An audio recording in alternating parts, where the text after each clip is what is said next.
Okay, recording. Yep. Turns out, What's going on, man? motherfucking Apple can eat my entire asshole because I hadn't had an opportunity to update my laptop. So I go to log in to go try and do the podcast, and I'm like, I don't know how long the update's going to take. I'll hold off on doing it because it's my fucking computer and I'll do what I want. But those terrorist fucks decide that I can't use my goddamn Bluetooth mouse or my fucking headphones because there must be some sort of update. So it refuses to connect anything via Bluetooth. So I got to fucking hardwire everything. Only, thank God, I actually have one of the old style Macs that actually has a fucking USB port, unlike their newfangled fucking one port bullshit. Jesus. Underpowered cuck ass motherfuckers. Swear to God, I would resurrect the fucking body of Steve Jobs with every bit of money I could get my hands on if I thought for a half second the soulless cunts over there would let him in charge again, because it's the last time Apple made anything fucking decent. I don't know, man. So I'm recording on a 2015 MacBook Pro. It is starting to expand in ways that it was not meant to expand. Physically? Physically. So I'm taking it in on Friday to get a battery replacement, and hopefully that's what does it. But like, yeah, I don't know. I have been unsatisfied lately with Apple and Adobe, and I'm switching to PC as soon as I can figure out how. But yeah, it's called money, Jamie. That's how. That you just have to throw a lot of money at. As soon as I figure out my money situation, that's right. what it's gonna what's gonna happen. Yeah. Like, just yeah, that sucks, man. Like, it's more that it's frustrating in the sense that, like, I only use with so many devices with this thing. Yeah. Right. And I buy nice shit to make sure that it works. And I pay the Apple tax. Like, I paid for the nicest MacBook I could get my hands on a couple years ago. Mine's a 2017. So it is older, but it's still pretty new. It's newer than mine. It's still taking updates. It's still taking the whole nine. These are the fucking real nice fucking Beats shit. And they work great normally. And they work great on my phone, but I can't get them to fucking connect to my laptop. This is a goddamn Logitech MX Master. It's a nice fucking mouse. Like, I don't enjoy right. Like, I don't enjoy the regular Apple mouse. I don't find it to be all that intuitive. I wanted something with a bit more fucking like grunt to it. Mm-hmm. They sell this at the fucking Apple store. It's got 3 fucking Bluetooth options, and I can't get it to connect to any of them. Jesus. And you can't hard connect it either because it doesn't want to work that way either. So now I've got a, like, I don't know, $90 fucking hunk of plastic and a like $160 hunk of plastic, or sorry, hunk of metal with some plastic inside of it. Like a goddamn Ferrero Rocher of disappointment. That sucks, dude. It's just, they do this shit. They force you to do the fucking updates. Yeah. Fine. But let me do the guy. Like, can you not just bother me like every fucking PC I've owned, where you're like, hey, do you want to do the updates? Hey, you should probably do the updates. And then just decide that you're going to do them when I'm not looking, like every other fucking company. Like, I haven't had my laptop on in like 2 weeks. Is it an update, or is it like a... I have no idea. I refuse to click the fucking button. Oh, okay. I just see the big red 1 on the gear at the bottom of the screen. Yeah. I know it's another goddamn update. Yeah. What they're updating? Fuck if I know. All I know is nothing will work until it updates, which is why I'm convinced that eventually I'll either have to take this thing offline to be able to use it, and because I'm not a fucking artist, it'll do nothing, or eventually they'll just brick it based on the operating system just being too large. God damn it. Like, it's the only thing I can possibly think of. Yeah. Like, because I don't know what else to do with it. And I'll probably buy a PC at that point. It's going to make me a little upset if I'm honest. Like, I don't want to go back to PC. Yeah. I like my Mac. It's good. It's very pretty aesthetically. It's gorgeous. It feels great in the hand. It travels well. It's capable. Well, but motherfucker, do you have to do this shit? If you want to stay in the Mac universe, the M1s, the new ones sound amazing. Are like Okay, amazing by Mac standards. Well, yeah, they sound amazing by Mac standards, and like all the stuff that you would use for it screams. Like, great. Why wouldn't I just buy a PC at half the price that would scream for much longer? Oh, that's true. Well, yeah, because we don't know how long these M1s will last. Right, because here's what I'm understanding is there's a lot of aesthetically very beautiful PCs you can pick up now. And to my understanding, an average user really only needs a kind of nice Chromebook and they could be just fine. Yeah. So why am I going to pay what reasonably would be $2,100 for something? Well, you could get like the nice little. I don't want some fucking 13-inch piece of shit. Do you see the size of me? The Mac Mini. You I don't. Why the fuck? Why in the fuck would I buy a Mac I can't take anywhere? Would you like? Because if I wanted a fucking PC for my desk, why wouldn't I build a real ass PC? Because I could get one like all the fucking YouTube cocks and put it on the side of the desk over here. Yeah. And it can have liquid cooling and 14 fucking lights. Yeah. And like buzzers and sounds, and I can wire a fucking confetti cannon to it. So I could be like, welcome to the fucking Do-It-Cast, confetti behind me. I'm looking to get one of those actually for the stuff that. And that's what I'm saying. Right. Because like reasonably, like I bought this genuinely, like pull the curtain back. I bought this Mac, one, because I needed a new laptop, but two, I wanted a Mac and I needed a powerful one to do Art Fight. And I knew everything worked with it at the time that we had the wheel, the whole nine, all the other programs, what have you. I wanted something aesthetically nice. I went on, I bought the nicest, like I spec'd the nicest Mac I could. And then I hawked the refurbished site. And I got one like $400 off. Nice. And I bought it. Like, it was literally like, I didn't buy it until I saw the one that was close to what I wanted. And I sacrificed and got the smaller hard drive space and run all of my files on an external drive. There's like the operating system and like 4 files on my main drive. Everything else is all externals. Yeah. Because I know how Macs are. Yeah. Like, I'm playing the game and still I have to do this terrorist bullshit. Yeah. They don't want you to play your game. They want you to play their game. Yeah. I mean, that's another reason why I'm switching, because like I like this thing I have, but I'm at the point where I can't do anything more to it. Like I can't, I don't have the capability to plug in an eGPU. I think yours might. I think the 2017 might be able to. I think it does. But the 2015 can't. And there's no way to extend this because I can't upgrade the RAM anymore. Right. All I can do is get a battery replacement, and this shit runs slow if I'm trying to do like simulations or rendering animation, like our podcast. Like you would think, so we record for however long we record, and you would say an hour. Yeah, you would think that it would take an hour to render it. That is not the case. That is not the case. Even with like the newest version of Premiere, optimization, all that kind of stuff, it still takes an hour plus to render this stuff out. So I have to set it, forget it. And if it fails in the middle of the night, I just have to start it the next day. And my machine is locked down for like an hour. So if it's in the middle of the day, I can't do shit. Right. So, yeah. So you're left like, do you wait to post the podcast? Do you let the thing run another night? Hope it doesn't do it. Extend the launch date out another day. Yeah. Like I get the idea in the grand scheme of things, us posting the podcast doesn't technically matter as far as like your income goes. Right. Obviously that should come first, but at the same time, like, you have paid for this thing. You expect it to work. And I know some people are like, it's a PC or it's a Mac. What do you expect? Motherfucker, I expect my car to work too. I paid thousands of dollars for this item. I expect it to be of a quality, deliver regularly so long as I handle the maintenance, and not be fucking holding me hostage if I don't take it to the, like, imagine if your car wouldn't run until you set the GPS for the dealership to go get a fucking maintenance. Yeah, exactly. The car is not going to lock you in or out of it just because. Right. Yet.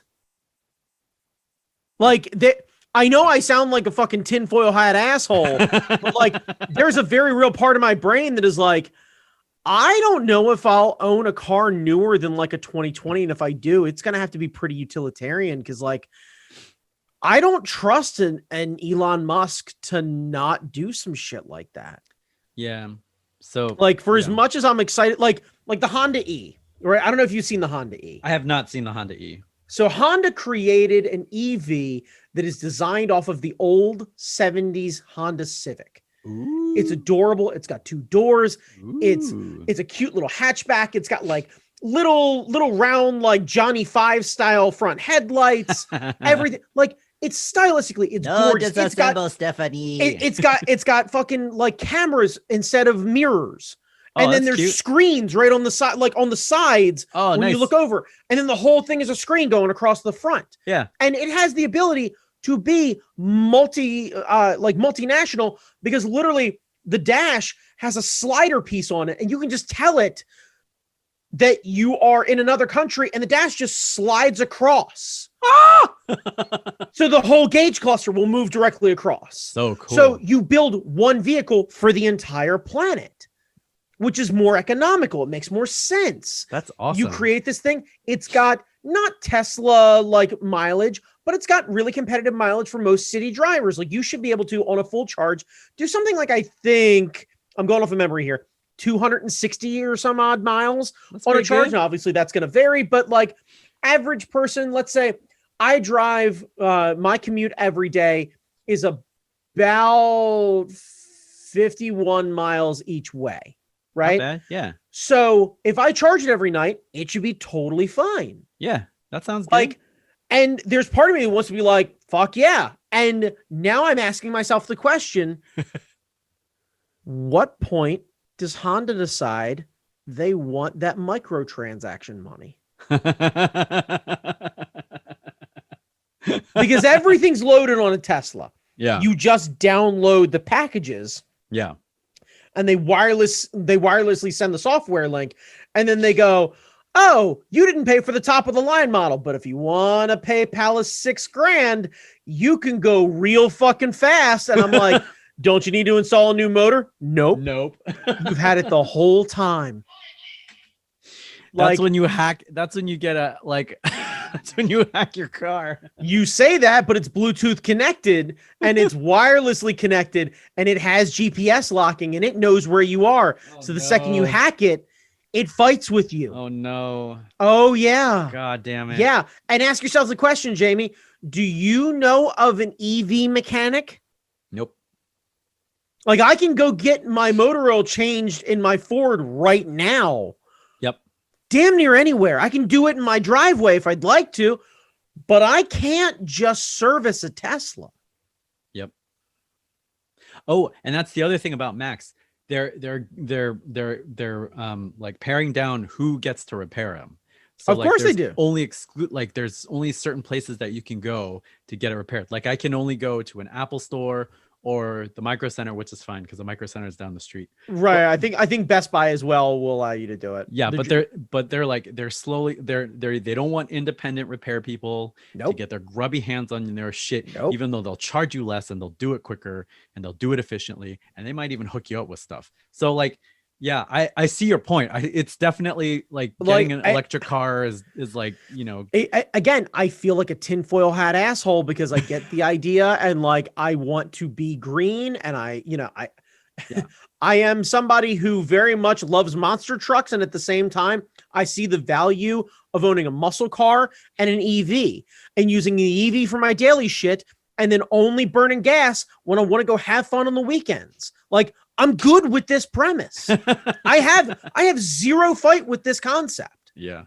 Like I'm good with it.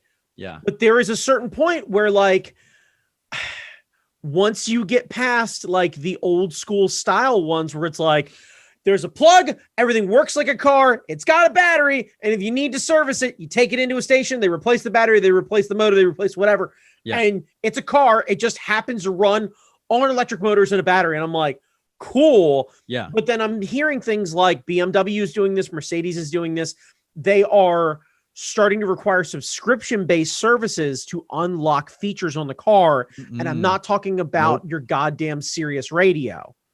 Nope. And all I can think is, if I pay that much for a car, you can fuck right off. Yeah. You give me that year subscription to Sirius plus everything I paid for. I should never have to pay you for a subscription service for anything that I don't want to and still get all the features with the car. Because if I'm paying, let's say conservatively, $65,000 for a BMW, if Beamer come to me in 3 years and go, hey, so not for nothing, but your head unit isn't going to work unless you pay for, BMW iTech Sport, whatever it is, subscription. And by the way, the subscription is $29.99 a month. It's like, fuck you. God damn. Right. God damn. So what? Right. So what are they currently offering up for subscription? Like, I don't know. I haven't looked into any of it. Like 80 miles an hour. To my understanding, they haven't limited the ability of the vehicle yet, but they're unlocking other services that go along with it. Now, there's a theory that they will start just doing that. They'll start limiting the actual abilities of the vehicles. Jesus Christ. Right. It's a game then. It's a game then. It's right. A DLC. It's DLC. Right. You're buying a subscription to your fucking car. What the fuck? Right. Hi. Here's the problem, Jamie. Do you pay for Adobe? Yeah. Did you buy your Mac? Don't get me started on this Adobe shit because it's the same fucking thing. And they have turned off stuff. They I know. They had like agreements with other places and different codecs, and there are certain codecs that you can't run on Adobe anymore because they refuse to pay the licensing fee anymore, and they got sued for it. So like some of your shit that you used to export out in a certain file format, you can't do that anymore. So like it's already happened. It's already happened to me. Right. And then you beg the question of why the fuck am I paying you? Yeah. It's Anyway, sorry to get us off on a tangent about that. That wasn't necessarily my intent. I just I was ready to start the podcast, and then the mouse wouldn't connect, and then my other headphones wouldn't connect. I was like, come the fuck on, seriously. Like I was ready to text you and just be like, hey, so I have to fucking update my computer, so I guess we'll just cancel tonight. Sorry. Like, yeah, man. Anyway, so it's some bullshit. Oh man. All right. So, and I blame the gaming industry because they've tested our limits on what we're willing to pay for. Now all the other industries are like, hey, they're gonna pay for that. Let's jump in on that. I don't. I blame every other rich asshole that came before them, because if you have an opportunity to make a buck on somebody and there's nothing they can do about it, you absolutely will, because we're full of fucking rich assholes. Yeah, I don't know, man. This Apple shit, I mean, it's cute and all, but like not being able to upgrade it is really starting to piss me off. Yeah, I know. So I think I'm gonna start a new business. So. Oh yeah. Mm-hmm. Yeah, I'm gonna finally break into blacksmithing like I wanted to, do a little woodworking. Nice. Yeah, building guillotines. Nice. Man with beard guillotines. just and I'm gonna get real creative about it. It's gonna be guillotine brand guillotines. Guillotine brand guillotines. Nice. Oh yeah, my God. A name so nice we said it twice. Guillotine brand guillotines. Guillotine brand guillotine. Guillotine. Oh my God. Like I just when you need to solve a problem, guillotine brand guillotines. Yeah. I know how to solve a problem, and it sounds like success. Yeah. It sounds like this. Yeah. Yeah. Yeah, I know you and I were all kids in offices and in schools, and we all used that paper cutter. And there's that satisfying fucking noise. And you're like, man, that means I did a thing. And you know it's a little dangerous because you check your fingers before that fucking bad boy comes down. Yeah. Like you do that, though. There's that safety bar, and you're still kind of doing one of these. Like you're double checking. You're like, yep, Knuckles is good. There was that movie, I forgot what it was called, but Usher was in it. And one of the weapons he grabs is that paper cutter, the blade. I believe you were referring to the, correct me if I'm wrong, 2003 classic, The Faculty? Yes. You know that shit is sharp when Usher goes straight to the art department, pulls that off and runs around with that thing like a sword. Which, by the way, I don't know if anyone has ever tried to rip the blade off of that bad boy. That is damned near impossible. Like, I don't know if everyone saw that and a memo went out to everyone who's ever purchased one, or like every school. Yeah, just like just a blind like a blind carbon copy to every janitorial staff across the country. Just like, do me a favor, you torque that down to 35 pounds. Go ahead and grab that torque wrench and just give that bad boy just 2 clicks. Just tap it. Just make sure it's nice and tight. Yeah, man. Because I feel like every paper cutter I used after that point was way harder to get down. Yeah. That lever, you had to put some English on. You got to put a fucking shoulder into that. Yeah, like you are flexing hard. Yeah. I got my report card. Yeah, right. Yeah. You're cutting like 3 pieces of paper and you're feeling like one of the fucking Legion of Doom. You're like, oh, what a rush. And then you fucking like lock that thing down. Yeah. Oh my God. So we're doing it short today because we got a late start. I apologize. It's my fault. It's not your fault. It's my fault because it took me a while to get home. No, it's my fault because I have to be up at 4:30 in the morning for work. So I apologize. Feel free, if you're feeling froggy about sending a hate mail, please send it to my direction. You can put in the title, Brandon's a bitch and sleep is for the weak. We'll be sure to read it on air. A lot has happened that we just haven't talked about. We haven't talked about the election results. We haven't talked about like probably for the best. Little bitch ass not conceding, but like transitioning happening anyway. There's been many things that are occurring. We're not going to talk about any of that. We want to keep it short. So, Brandon Chalmers, sir, we are recording this on Tuesday, which means last Friday was Black Friday, so-called Black Friday. Hang on, wait. Time out. Are we not doing an intro again? No, I'm going to play the intro at the beginning of this. So like, we'll just. Okay, but we're not telling people who the fuck we are? No, it's fine. It's fine. They know who we are. Really? It's going to be a short. We're keeping it short because our intros go really long. So last Friday, Black Friday, Saturday, Small Business Saturday, Monday, Cyber Monday. What? Wait, hang on. Can we talk about how Sunday means nothing to the business community in this? Sunday is because there's no alliteration. Wallet. Yeah. It's because there's no alliteration, right? Yeah. Right. Sunday. Well, Sunday is the fun day. Sunday is when you play with the things that you bought on Friday and Saturday. No, because you have to order fucking everything because we're in a pandemic and you shouldn't be going to fucking stores all willy-nilly, you goddamned assholes. In non-pandemic days, Sunday is the fun day when you play with the stuff. During pandemic times, I don't know what Sunday stands for.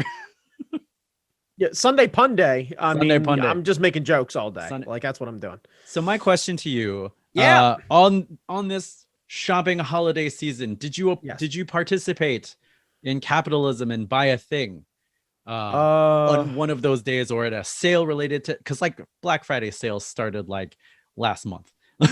Like honestly, I bought one thing. I was looking for so we put our Christmas decorations up as we do every year, and because this year the new administration is in the home, we decided to put the lights out up front. Didn't do that last year because we were kind of like bouncing back and forth in between 2 households. So this year, put all the lights out front, set everything up that way. Went to the store, bought myself Thursday, purchased myself. Wednesday. That's right. Thursday was Turkey Day. Wednesday evening, purchased myself 900 additional lights. So out front of my home, there is a staggering 1,700 LED lights. Yes. Lighting up the block from fucking space. Santa ain't getting lost. Inside my home, an additional 1,400 LED lights. Yes. You Jay Miniguchi. Yeah, man. Please understand that there are few things that make me happy these days, but a festival of lights, if you can't tell, make me happy. The little things that matter, and being able to have my home from the outside being bathed in beautiful, clean white light, just cascading ever so gently all across the front. Glass, didn't overdo it as far as like the coverage. Don't go with the big ornate decorations or anything else like that. But inside the home, I go hard in the paint. Like, it is nothing but colored lights and obnoxious decorations and like bright as shit stuff. And I was debating this year because my wreath is like, my front door is orange, like Orioles orange. Yep. And the wreath that I put on the front door is like an assembly of bright Christmas bulbs. So it's almost like a warning shot to anyone who is entering my home during the holidays, is like oh, wow, this is really nice. And then you see my door and you're like, that's very bold. And then you walk inside and you're like, okay, this is a thing. So I debated this year going real over the top. And I was looking at buying a 9-foot inflatable Santa Claus T-Rex to put out on the front lawn. Yes. And the one that I found really kind of looked like he was having a panic attack, which felt very appropriate. Like, yes. I'm just for the occasion, my arms are very small and I have no control over what's going on. And it felt very this year. Yes. And yes, as I was debating this and I was talking myself into it now, to talking like this gag, because I wasn't sure whether it would last a second year, because like those things pack up and I never know if they're quite like they're gonna last the year. Like, does it start the next year? Am I making this? It's like $120 joke. Oh yeah. And it's that $100 threshold where I'm like, that's a lot of money for a gag. Like, it's a lot of money for a gag. But it's like, funny. Especially given everything that's going on right now. Like, I feel like I'd be better off donating that money. So in turn, I ended up searching around for Dinosaur Christmas. Aww. It was just the search that I found. And I found myself the most amazing Christmas sweater, one of those all over print jobs that has like a T-Rex that's like surrounded by poorly photoshopped Christmas trees, laser beam eyes, and explosions everywhere. Ooh. And the word Christmas written in like that wild 80s font. Yes. Like the chrome and everything else like that on it. And printed on all, like it's an all over print. So it's everywhere. It's the most obnoxious shit. And I love it. And I spent like, I think $14 on it. Oh, nice. And yeah. So I did order that. That was the only thing that I partook in, but it had nothing to do necessarily with the Black Friday sale. It was one of those like, I saw this and even at twice the price, I'd be like, you know what? Yeah, that feels like a gift that's going to keep on giving. And I knew as a keen shopper though of obnoxious apparel, I remembered that where I'm ordering this from. So kids, if you find something cool on the internet and you're like, that's kind of neat, I wonder if I'd fit in it. 2 sizes up. 2 sizes. Yes. 2 sizes. Yeah. Yeah. Your boy got this home and cracked that cellophane open and was like 3X. It's perfect. Nice. Yeah. That's awesome. So, I'm kind of surprised your backdrop only has the green lights, because you said you like to go over the top. So like, I'm surprised your backdrop hasn't been appropriately decorated. I think I need to. It didn't occur to me until you said something that I really need to put some Christmas shit up here, but I think you're right. So, and if I'm not mistaken, I believe I have an additional 600 lights that I can hang. Oh, so there's a better than average chance I may end up just full on holiday season this bad boy. Brandon will be backlit for the next month. It'll be awesome. there might be some Christmas lights, maybe some tinsel. Like, I might go hard in the paint with this. Hell yeah. You've given me ideas. Like, I'm genuinely workshopping in my head right now how I work this out, and all I can think is, first thing, I'm moving the desk is going forward. Like I'm rearranging furniture for this gag now. Yeah. So thank you for that. Yeah, no, I'm here to please. Yes. I'm an idea guy. Yeah. So did you buy anything on our Blackest of Fridays? Oh shit, did you buy a new bass? I did buy a new bass. So it turns out, once upon a time, you and I went to Atomic Music. Yes. Because you were interested in buying a bass. Yes, I was. And I was like, well, if you're going to buy a bass, I'll buy a bass. I did not buy a bass. You did not buy a bass. I did buy a bass. It was a $70 bass. Right. And I got it home and it played like a $70 bass. Yeah, and which is why I couldn't bring myself to do it, because like there was I wanted like the $300 and $400 basses, and only wanted to spend about $250. And hope that I was going to get a deal, and could not find anything that was like, yeah, I want to pull the trigger on this. Yeah, well, unfortunately, I've been playing more bass, because I saw this video of a girl like doing slap bass from like Poland, I want to say, and I was like, all right, well, she has inspired me to learn how to do slap bass. So I started messing around with because like normally I play bass normally and just like add parts and stuff. Problem with the Warwick bass, besides being cheap as shit, the balance is off, so you can't even sit on the couch and lay it on your lap, because the headstock it leans this way, and when you put on a strap, because I was like, oh, I'll just stand up and put a strap on, it starts leaning this way, so you're fighting to hold it up here. Your only option is to play like a member of Korn and lean way down, or like you got to do that like Robert Trujillo Metallica thing where you got to like pull the knee back and like drop the thing way down and then get all weird in the camera. Yeah, and I'm not trying to fuck a bass, so no, I get it. I mean, you should just say that you could, because if you didn't do it in college, I don't know when you're going to do it. So I've been in the market for a bass. I've been looking at Squire, because Squire makes decent enough basses. Yeah, they make a quality product that is consistently good. Yeah, I don't need anything fancy. They have a bunch of like classic vibe stuff that's pretty affordable. But I wanted a maple neck. Because I like there is something that it's a feel thing. It's not a tone thing. It's a feel thing. Like, no, I get that. It's why I usually don't play Fender guitars, because of the feel of them. I always think the neck is way too thick to be able to naturally use. Yeah. I like a good maple neck on a Fender Strat. I like a good maple neck on a jazz bass. And they have some maple necks on some like the classic vibes, the 60s one, but they have like the single coil pickups, and like I'm not about the 60 cycle per second hum shit, and I mean, I can pot it out, but like if I don't have that hum, I don't want that hum. Like I'm not going to pick it up now. So Fender Squire makes a modern jazz bass, a dual humbucker setup. They're active pickups. So there's a battery in there, which is kind of a bummer.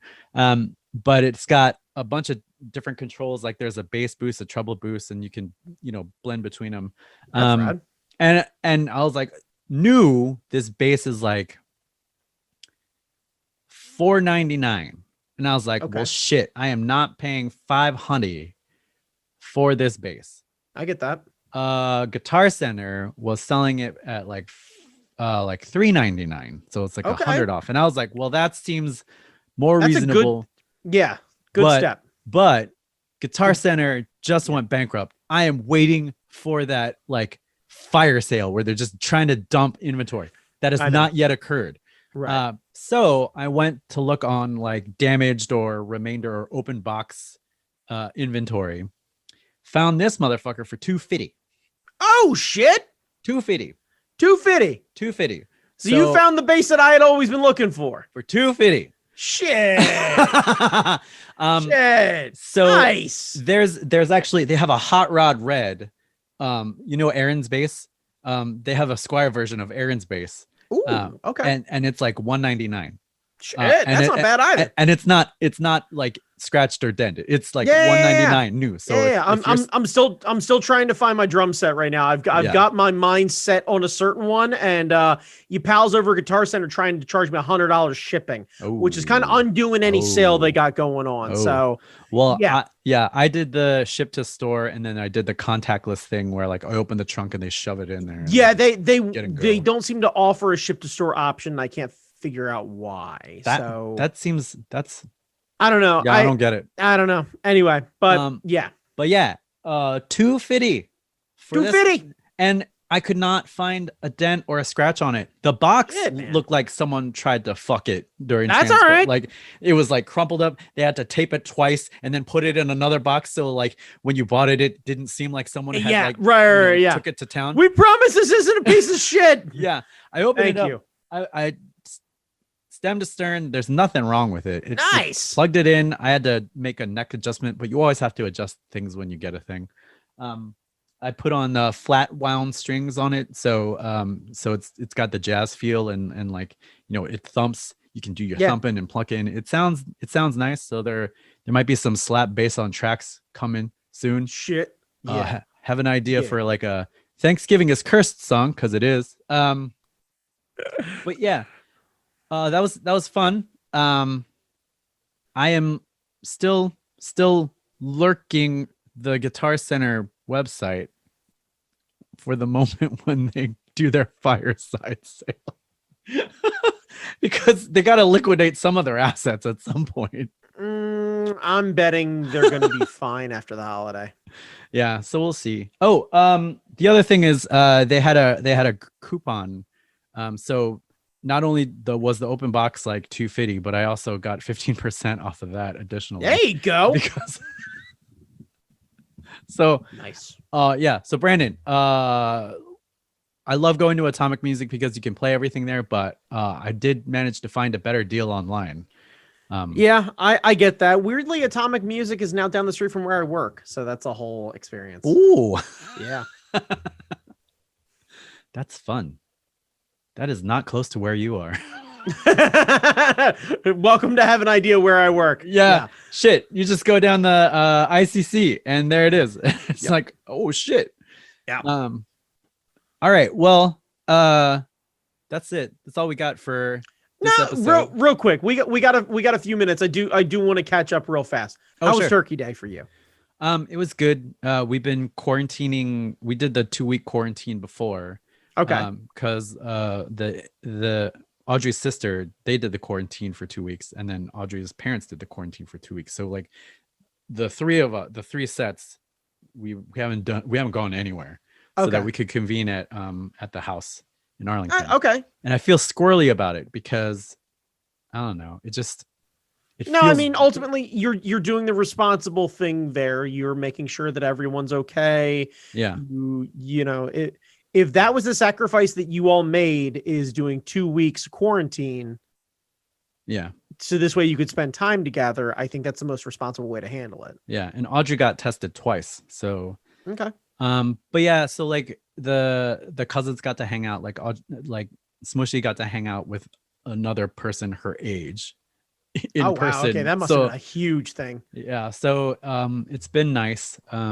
They're leaving. I think they're leaving at the end of this week, so then we'll be in quarantine for another 2 weeks, and then so yeah, no turkey, thank God. We ate food that was good. So what'd you have? I am trying to remember, because we've had a whole bunch of variety of stuff. Like there's been barbecue, there's been ribs. It's just been like a lot of good food, and every day is kind of blended into each other. So okay, right on. But yeah, that's what we did. Cool. And it was a nice break from the travel. Usually around this time we're in San Francisco and it's chaotic and all this kind of stuff. And this year everyone was like, we ain't going shit. Yeah, no, that makes sense. So yeah, that was cool. It's kind of surreal. But yeah, it was cool. It was good. Nice to just not go anywhere. Yeah, no, I get that. How about you guys? So we did a couple different things. So we did get a chance to see her grandparents, but social distance only. We brought them 2 pies and kind of like left it up on the porch and then backed up, and then all with masks on, even outside. Just, they're elderly. I don't want to take any fucking chance. Had a like brief conversation on their lawn. So like they did actually get a chance to see us. We got a chance to at least bring them dessert in that sense. Yeah. So got a chance to do that. And then my buddy Phil, he decided this year that he was going to have Thanksgiving ordered from a local farm, and they were going to send a bunch of stuff over. So they handled like all of the, like the turkey and the stuffing and the mac and cheese and what have you. And then his wife made a few things and then I made a few things. And the idea was basically we packed up food for each other. And we just basically did a like hostage exchange trade-off. Yeah. That's perfect. That's right. Perfect. So like we got a chance to experience other people's cooking. None of us had to feel the responsibility of making like everything. So like I made like a cream corn, some garlic bread, and I made the most banging green bean casserole I've ever made. Nice. I got deep into it because like, if I don't have to make 14 things, I can get deep into it. So I'm like slow cooking bacon and I'm getting like, you know, I'm getting real deep in with the like fresh garlic and the chopping of the onions and making like the base that then would go into everything and then layering the green beans. And I'm breaking out like I've got 2 woks going, splitting the recipe. So this way I can slowly fold the green beans in proper and let everything slowly come up to temperature. Oh, yeah. And then like load all that in, you know, get the French fried onions. I fried some extra onions myself, like put a little bit of sprinkle on that. Oh yeah. So like I came over and I was like, hey, so not for nothing, but this is going to be the fucking truth. So go ahead and enjoy that. Yeah. That's and, like, awesome. They handed us off everything. And like, we got a chance to just kind of sit home, just her and I. We watched, she'd never seen Death Becomes Her before. Oh yeah. You know what I'm talking about? Yeah. I'm trying to remember if I've seen Death Becomes Her. I don't think I've seen it. Okay. It is a lot of fun and it holds up really well. And it had been on like one of our lists of like, hey, this is a fun movie you should definitely see. Yeah. So I was like, let's watch something fun. So it was just the 2 of us and, you know, having a bourbon. She had some wine. We had dinner. And it's the first time I haven't had Thanksgiving at 3:45 in the fucking afternoon. So nice. I actually felt like I had dinner. So I felt like an adult afterward. Yeah. We got a chance to eat our own pie without any judgment. We got to have a few drinks. We got to bed early. I didn't have to deal with the stress of anything. It was great. It kind of feels like that's the way it should be. Like we kind of hacked it. Like, and don't get me wrong. Like when we talked about this after the fact, it was like, you know, we can modify a few things, but maybe this is the way we do Thanksgiving in the future is like we let somebody else handle some of the big stuff. We make everything. And when we're all allowed to do Thanksgiving together, maybe that's just what we do is we just go, hey, the following things are just heat in the oven and just table side serve. And then you bring a few things over and we just, okay, no problem. Because we live like 10 minutes from each other. So it's like, if I don't have to really go anywhere, rad. Yeah, like it's just Friendsgiving is the best. Friendsgiving feels like it's where it's at. Yeah, that's the way it should be. I feel like, yeah. That had always been a goal of mine. Is just like have a bunch of people over and just be like, all right, so let's make a meal because part of me wants to do things other than traditional Thanksgiving food and be like, cool, let's do that. But also, I'm gonna make some goddamn Italian food. I'm gonna get deep in. Have any of you motherfuckers had homemade manicotti? Because your boy's about to make some fucking homemade manicotti. Actually, speaking of, I think I made meatballs on Thanksgiving. There you go. Like, goddamn, your meatballs are the truth too. Oh, thanks. Yeah. I know I got the sauce on lockdown. Your meatballs are the fucking truth. Like, yeah, I think that's what, if I remember the days correctly, I think that was the day I made the meatballs. Good man. Yeah. And it was a huge batch. It was like 3 pounds of meat. So it lasted like a couple of days. Yes. Yeah. But yeah, man, like it was good. And I'm glad we got to be safe. And still, I'm glad you took the extra mile to make sure that everyone else is safe. I'm glad that we got a chance to even briefly share a meal together. Cause there was this really nice thing of like, we got done and like, we're texting each other and we're like, oh my God, the pie was super great. And this was really good. And this is really good. And like, Bill's wife is like, your green bean casserole, it was like a huge hit and this was really good. And thanks so much. And maybe we'll get a chance to do it next time. But like, it felt like it just kind of turned the volume down for everybody. Yeah. Because it was one of those, like, I walked up to the house, we had our like heated bags ready. And it was like, hey, we're really sorry. We love you guys. We wish we could hug, but here, take this. And thank you so much. And happy Thanksgiving and everything. And it was like, it was every bit the like, when you go to your families and you're like, hey, and then you're ready to go and you're like, okay, I'll see you guys later. And then you get to have that conversation where you're like, boy, Uncle so-and-so was a whole thing, but it was really nice to see Tina. Like, Tina looks great. So much. I miss Tina. Like, it's a shame she lives in Vermont.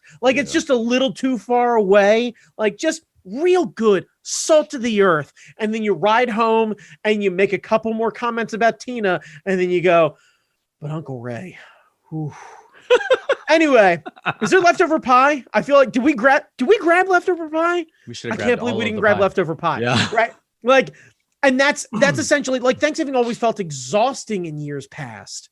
Yeah. And because I felt like I had to be on all the time. And now it's like, oh, this was great.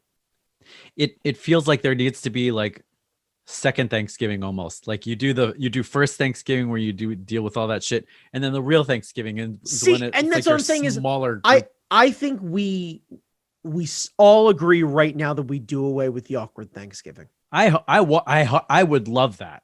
Like if we can all just agree, like, hey, so some people this sucked, but for the rest of us, this was like way easier. Yeah. So why don't we just not? Yeah. And we'll all have fun Thanksgiving. And if we want to really push it, why don't we all just like relax on Thursday, and then maybe like Friday night we all have Friendsgiving. Yeah. We just move the whole fucking holiday. I like that idea because, you know, when we go to San Francisco, we have a couple days before and like maybe a day or two after, and that shit's fun because it's low key. Yeah, nobody's yelling at each other. No one has to worry about cooking anything. Like we go out to eat because, you know, it's easier. Like we got like 10 plus motherfuckers. Right. So we can go and sit at the restaurant and close right. But I remember the horror stories of the actual Thanksgiving and the questionable salads and what have you. So like you still do this, like, are we sure we really want to do this? Yeah. And it's always the motherfuckers who shouldn't be cooking who won't let the reins go. Like, because like one of two things needs to happen this year. We either need to retrospectively say, you know what, I care about you, but I don't want to do this anymore. And we all just agree that that's where it is. Yeah. Or we all have to collectively agree that we need to have a conversation with that aunt. Yeah. And tell her that your home is lovely and we appreciate you hosting. You're not cooking anymore. Yeah. Like just this, like, we appreciate you. It is very kind. It's exhausting hosting. Why host and cook? Yeah. Like you take this year off. You take this year off. You take like like I tell you what, you want to handle the bird, the ham, the king roast, whatever the main thing is. Like the thing where you can like brine and put in a pan and then set it and forget it, all fucking Ron Popeil style. Like if you want a Ronco Thanksgiving and you want to put that bird on the spit, use the flavor injectors, tip it back, and then have the rest of your family wake up at 5:45 in the morning and have you look back at them and going, set it and forget it. Oh, let's drink some mimosas and watch big balloons. Yeah. Like, or just get like a order of Popeyes. Just like many Popeyes. I'm super good with that. So many Popeyes. By the way, two things which I assume you had understood. Did you see the Dwayne Johnson balloon? I heard about the Dwayne Johnson balloon. You need to see it. It's delightful. And the dog show. Oh, for the dog show, they did cardboard cutouts of celebrities, random people who were involved in it, and other dogs. That's beautiful. God damn it. Oh, like, that's beautiful. I continue. Plus, it has the greatest host in all of television, John O'Hurley, who has the dulcet tones that can soothe the savage beast. Oh, the delightful person, and he's got that great voice. Speaking of hosts, there was another thing. There was the Tyson and someone else fight, the Mike Tyson fight. Yeah, the Tyson Roy Jones Jr., I believe. I heard that Snoop Dogg was the highlight of that because he was on commentary, and that doesn't surprise me. At one point, he was like singing hymns because someone got beat real bad, and he was like, "Oh Lord!" Yeah, that goddamn. And he was singing like, "Oh Oh my God, he got his ass. Whoa. Can we have more trolling and commentary? I need to see that just for that. I need to just have Snoop on audio. That would be great. Can we just put Snoop on commentary on everything? Yeah. I promise you, I'll go back to watching football if Snoop does Monday Night Football. Snoop. So I've been missing Dan Rather on return night for elections because he always has those weird phrases. Oh God. Snoop doing return night.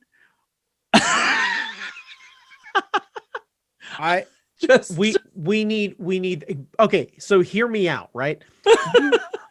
I know you know who I'm talking about with John O'Hurley, the guy who hosts the fucking dog show. So him and Snoop Dogg on Monday Night Football.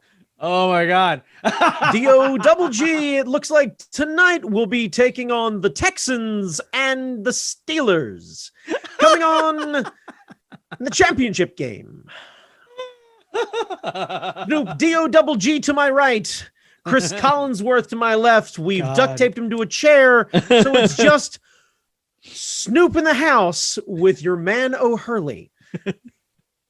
God, that's what we need. That's what we need. We need more we need color commentary that's entertaining as fuck. I need to revamp something. This is what I'm learning, Jamie. This is what the holidays taught me. Yeah. We all need to be honest with that one ant. We all need to just do Friendsgiving, and we need to start switching up the announcers. Yeah. I do not need to have the analysis during the game. Nope. Here's the reality, and this is going to upset some people. Football is running, throwing, and catching a ball. You do not need an entire network of it, and you don't need anybody who actually knows what they're doing.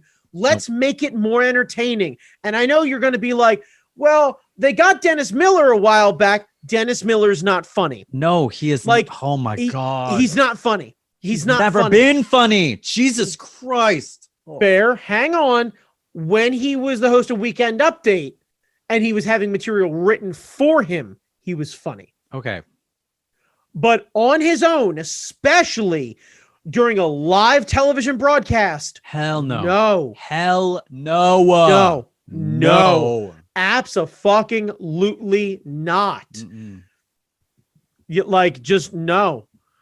I'm trying to come up with an obscure reference to make a terrible Dennis Miller bit, and it hurts my head trying to pretend to pick on that guy. That's how fucking into his own shit he was. Yeah. Head firmly planted up his own ass. Yeah.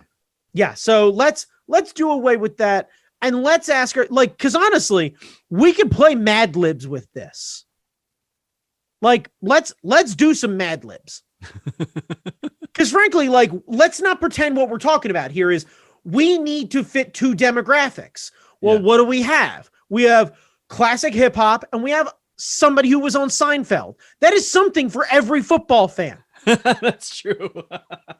There's not a fucking person who's watching football who doesn't know who those two are. Yeah. Maybe not by name, but if somebody goes, wait, shit, is that Snoop?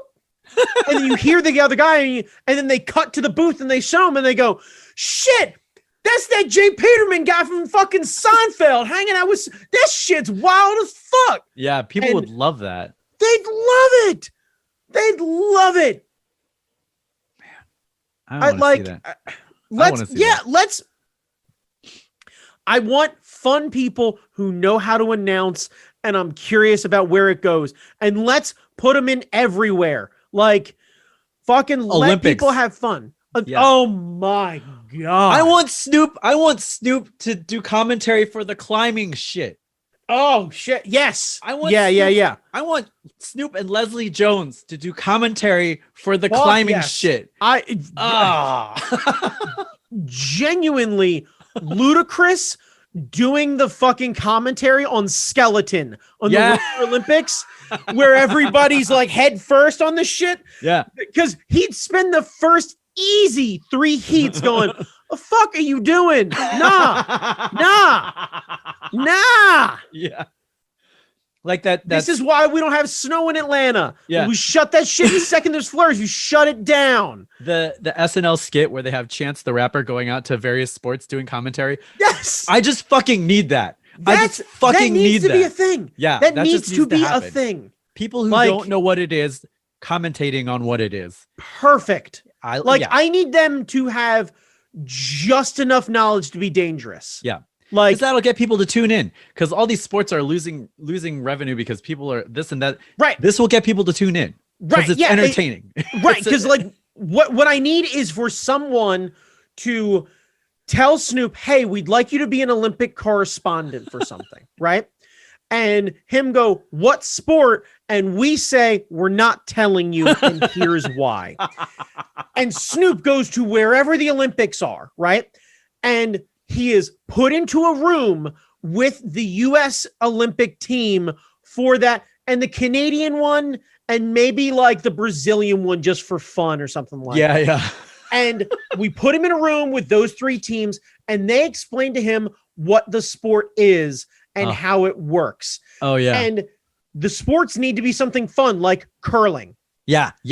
Put Snoop in the room, and Snoop hosts women's Olympic curling. Yes. Because hearing Snoop just like telling me like, I was hanging out with Kathy in the back and she is way better than everybody else. Watch his technique. And her slide that. And then hear him go, yeah, here comes Gwen with that broom. Hit him with the sweep, Gwen. Hit him with the sweep. Right. Yeah. And just let him just. God damn it. Favorites. God damn it. Here's the reality. It's the U.S. Olympics. We're broadcasting for us. Every other country's got their own team. Yeah. Nobody, if anyone wants to translate Snoop, he needs to be biased. He has, like, it needs to be, I am hosting the United States Olympics and Canada's all right too. Like, that just needs to be the policy.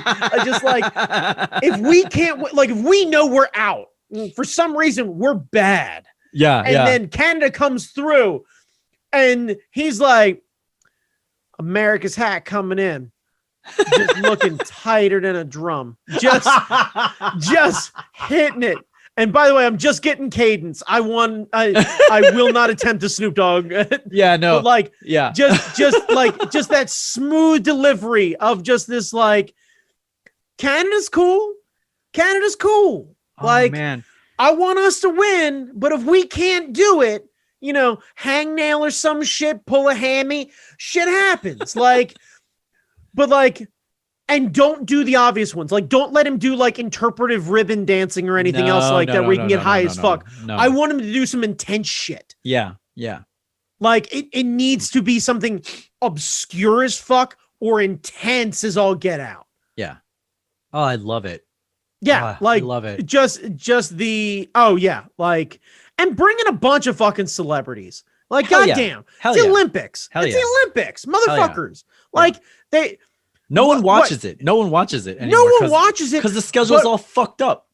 Would you not watch fucking Olympic half-pipe snowboarding if one of the two commentators was Adam fucking Sandler? Yeah. Because it would be a train wreck. Right, because you would see them pop off the thing to start sliding down, and you'd hear this acoustic guitar, and then and then somebody comes off the top, and he just flamenco strums, and you hear yabba yahoo, and it would be awful, and everyone would watch it. Right, and everyone would watch it, and then the second the fucking like the Canadians got second place, you'd hear him go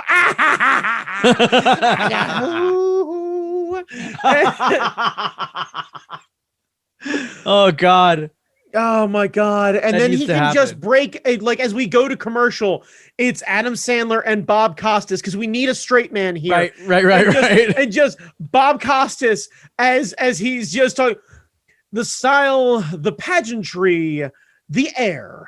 It is freestyle snowboarding. This is the Olympics on NBC. And you just hear Adam Sandler in the background, way off mic. Born in the USA. And just. Oh, fuck. I want that. Yeah, man. I want that. I want that so bad. That needs to happen. Yeah. And it's going to be disappointing when it doesn't, but I know. I'm just happy we get Bob Costas at the very least. Yeah. Or not Bob Costas, Jim Nance. Jim Nance is who I'm thinking Jim of. Nance. Jim Nance. Yes, that's right. Hi, ladies and gentlemen. Usually you see me at the Masters as everyone plays the greatest games of their life in the quest for the coveted yellow jacket. Ladies and gentlemen, my name is Jim Nance. I've been doing this for 146 years. With me today, my wife, Nan Nance. She's not allowed to talk. I've made it very clear, and I have set her straight. Now, it's in the let's prenup. head on down to Augustus National, the most definitely not racist, but probably racist place on the planet, as we watch the Masters here on CBS. It's called the Masters. For sure, it's racist. It's usually played at Augusta, and it's called the Masters, and it searches for a coveted jacket that everybody got real fucking bitter when Tiger won. So fuck off with that shit. By the way, if Tiger didn't win and you want to correct me because you're a golf fan, fuck off. Oh my God. Feel free. Like, we're going to go from like, I'm going to watch our YouTube numbers drop by 1. No, that was the reason. I'm not sad. I'm not. I'll watch it twice. It's fine. I'll find another IP address and I'll watch it twice. Like, it's fine. I'll bring our numbers back up myself. Nice. Do you watch it when I post these? I go back on occasion and watch some of them. That's brave. We're funny. I don't care who you are. Oh man. All right, Brandon. Where can people find you? You can find me on Instagram at @ThatGuyChalmers. Jamie Noguchi, where can they find you? Instagram, Jamie Noguchi, Twitter, Angry Zen Master, Jamie Noguchi on all the streaming services. You can hear my fucked up music. And that's it. Be safe this holiday season. Yes. Make good choices. Keep each other please safe. Remember that not everybody was as due diligent as Jamie and I were during the holidays. So please mask up. Be very, very safe. Keep your loved ones safe. More importantly, you don't know whether or not you're sick. You might be carrying it and not realizing it. Yeah. I'm not trying to give anybody a hard time. I want everyone to make it through this holiday season. Yeah, I mean, trust me. I want your grandma to be able to see this and see the images that we have in the top of the bottom of this screen and be able to tell you that like your friend's a fucking asshole. I'd like them to be alive to be able to call me an asshole come January. So yeah, just a thought. Yeah, just a thought. Your shithead grandparents deserve to live too. Vaccines come in, but not for you. So it's going to be most likely. Yeah. Yep. If you're watching it, you're not getting the vaccine. If you're watching us, you're not getting. If you're watching us, you ain't getting that vaccine. You're not a priority. So stay alive until you never know. We might have a nurse or two. Well, we might have a nurse. I might know a nurse. Yeah. Don't discount everything. All right. I do bring an occasional viewer to the fucking podcast. Thank you, sir. But most likely you are not the priority on. No. You're not on the priority if you're watching this. So stay alive as long as stay alive. I will find you. Yeah, absolutely. Yeah. Wear a mask. Stay alive. Be punk rock. It's the most punk rock thing you can do right now is be courteous to other people. Yeah. And be safe and be kind and eat some good shit. Yep. Bye, kids. Bye. Bye.